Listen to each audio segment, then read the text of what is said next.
Okay, this speedrun was insane. This might be the closest I've come to like a sub 10. It was crazy. But before we talk about this run, there is a lot that has been happening in the MCSR community over the past few weeks. Like, let's just talk about like the most incredible thing I think about MCSR playoffs. Playoffs was cinema. Oh my god. If you haven't watched it, first of all, like, what are you doing? Click off this video, go watch playoffs, okay? It's on YouTube, go watch the matches. It was incredible. But if you have, also, there will be spoilers here, so, yeah, please go watch it. But anyways, it was cinema. I was fully rooting for Skycrab this season, because, like, he's an RSG runner, and I just wanted to see him, like, dominate in this playoffs. And, oh my god, dominate he did. This is his first ever playoffs, and he came third. He absolutely demolished so many of the other runners in a setting that he's not really familiar with playing. I mean, it's his first ever playoffs. He's mostly an RSG player, and he absolutely cooked it with ranked. So it was just so cool watching him play that well, and all the other runners too. Loki was absolute TAS this season. His mechanics were insane, and it was just really cool to watch. Unfortunately, Infume wasn't able to do that well. I honestly don't think, like, it's definitely not that he wasn't prepared or anything. Like, Infume is crazy. Infume is absolute TAS, but I feel like a lot of his runs were also, like, just really unlucky. Like, he really got unlucky with that one seed where he had to, like, woodlight, and it just didn't happen. To be fair, Dougal did use a better technique in that seed. He used carpets to woodlight, but, like, still, that was just really unlucky for Infume, and I can imagine that was, like, really bad for the mental, too.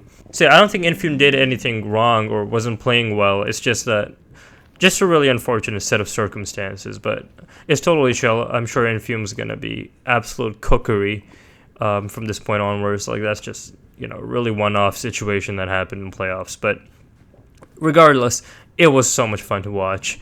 It was beautiful. It was cinema. Really close matches, and just really unexpected, I feel like. Like, so many of those matches were really unexpected. I thought Loki was going to go, like, until the grand finals. I thought, like, maybe Dougal was going to be there, too. It ended up being Dougal on Hacks, and Hacks took the win again, becoming the first person, I think, in playoffs to win 2 seasons in a row, I think. I'm pretty sure. But, yeah, Hacks is just insane. He's a demon. He's been cooking. He's been playing so great. It's just really fascinating to watch. I was hooked onto all the matches. Like, I was just sitting there waiting for the matches to start. It was really cool. It was really cool. You should watch playoffs. And it's exciting. It's exciting to watch playoffs. It's cool to see where this community is going. One thing I think about the MCSR community is it's still, like, really tight-knit. It's like a really small community still. Even though Minecraft's a huge game and speedrunning's huge, but I don't know, the MCSR community feels really small and niche still, and it's just starting to get really popular. Like, with all the streamers that are playing it, with all the attention it's getting, the new players coming in, with playoffs as well, it's starting to blow up, and it's just really exciting to watch. And I'm so glad to be, like, here, playing games as well, playing ranked, while all of this is happening. It's just really cool. Of course, I'm, like, nowhere near as involved as in the community as, like, a top member would be, or, like, a really skilled player. No, but, like, still, I feel like I'm watching the, I don't know, just the boom of MCSR, like, right in front of my eyes. It's really cool. But then, that just makes it, like, equally upsetting when, like, a really terrible situation happens in MCSR. And I'm not going to get much into the details here, because I don't think it's right for me to speak on this. But, there have been recent problems that have been taking place. A very recent incident involving a prominent member in the community. It's just sad. It's sad to see terrible wrong things like that pop up, because it leaves a bad impression on new players that are, you know, trying to join the community, and it just scares them away, I feel like. And it's just not what we need right now. It's not what this community needs. So yeah, it's just not good. It's really sad to see terrible things happening while all of this incredible stuff is going on at the same time. But let's go back to this run. This speed run was kind of crazy. Pretty standard overall, nothing too crazy. I mean, I guess there was a ruined portal, which is kind of cool, but not that insane. And obviously no looting. None of that. Just like a really standard seed. I'm in the fortress here. I think it's really small for me, so I can't tell, but somewhere around the 6 to 7 minute mark, I'm, you know, about a blaze bed or whatnot. What I've been like trying to focus on is not just play well on seeds that are like crazy, but also just play well in general. Like I wanna play on good pace, just on any kind of seed. And that's why I've been playing a lot of private room matches. Like this is a private room, this is a PB, but it's a private room, so it doesn't really count. But then, you know, it kind of does for me, so I don't know. But private rooms have been good. I've been able to like practice each kind of overworld, practice all the absurd situations that can pop up in a speedrun. Whereas I feel like in an actual match, I would play a lot safer, or I would not like, I don't know, I wouldn't care about pace as much, I feel like. Whereas here I've been kind of like grinding, trying to get a sub 10. And this is like the closest I've come, I think, in a long time at least. But yeah, it's been good. And what I'm happy about is that I've been hitting good pace on just any kind of seed, really. Like last season, I had an average of 17 minutes by the end of the season. This season, I feel like from the matches that I've been playing, I haven't played that many actual ranked games, but from the private rooms that I've been playing, I think I'm averaging around like 13 minutes or like 14 minutes at max, which is insane. That's like a huge improvement compared to last season. And I did my placement matches recently. I was placed Emerald 1, which was already incredible because I ended last season at Gold 3, so I'm immediately like above that, which is cool.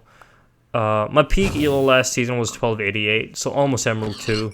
I think I can beat it. I think I can hopefully, you know, stay in Emerald this season a lot more than I did last time. And I also think I can get a sub 10. I think it can happen. We're really close now. But yeah, I think I just played this well. I made good decisions. You know, this was a pretty good seed in terms of how good a normal seed can be. Normal as in like no looting, none of that crazy stuff. But yeah, it's weird. Like I feel like I've practiced a lot of like micro stuff. Like I can zero cycle pretty consistently now. But then there's just like, I don't know, I just keep losing pace on weird things, I feel like. Like I'll lose time in the bastion and stuff. I don't know. I'm trying to improve upon it though. Yeah, right here I'm basically at chords. I'm just building my portal here. And this could have been a sub 10 had this stronghold nav been faster. You'll see I'll get like an instant spike, but then it's just a really confusing stronghold because it's like overlapping with the cave. And yeah, I just couldn't figure it out in time. But it ends up being good still. It ends up being like a 1 minute nav, which I guess isn't horrible. But if this was like a 30-second nav, which can totally happen, I've hit a lot of navs in 30 seconds or under, this would have been a sub 10 potentially. So it's just kind of sad. But you can see here, there's like that huge cave at the bottom there. I don't want to fall down, so I'm taking some time here. I get this good spike here, but then when I go down, it's just not in this direction.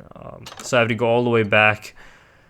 Yeah, I lost so much time here. It's insane. Had this just been like down here, the portal room had been down here, it could have been crazy. But it's okay. It's chill. I think this is where the portal room is, but I end up like finding it right below me here. In a second, I think. Yeah, right here. When I look down, it's just right below me. There's like, I see like a cube below me, and I know that like the cave generation can't corrupt the portal room, so I can tell that this must be it, basically. And yeah, I'm just gonna be entering right here. I still have to craft more eyes. I just wish I was a little bit quicker at this too. I tend to like arrange my hotbar before I go in and stuff, just to be more careful. I don't have a bow, so this ends up being a pretty lame 0 cycle. But yeah, a bit of nerves here, I guess, because I know this is PB pace, even though it's not sub 10 pace. But yeah, pretty standard 0. Y95 here. I have a lot of explosives. I think I have 7 beds, 2 anchors, so it's totally chill. I got a little worried there that the dragon was too low. Thankfully it doesn't break bed, and I'm able to recover. And right here, the dragon is dead. Boom, that's PB. PB by 3 seconds. My previous PB was 10:49. This is a 10:46. So it's cool, it's chill. Sub 10's close, I think. We can hit it. But yeah, that's gonna pretty much it. Thank you for watching.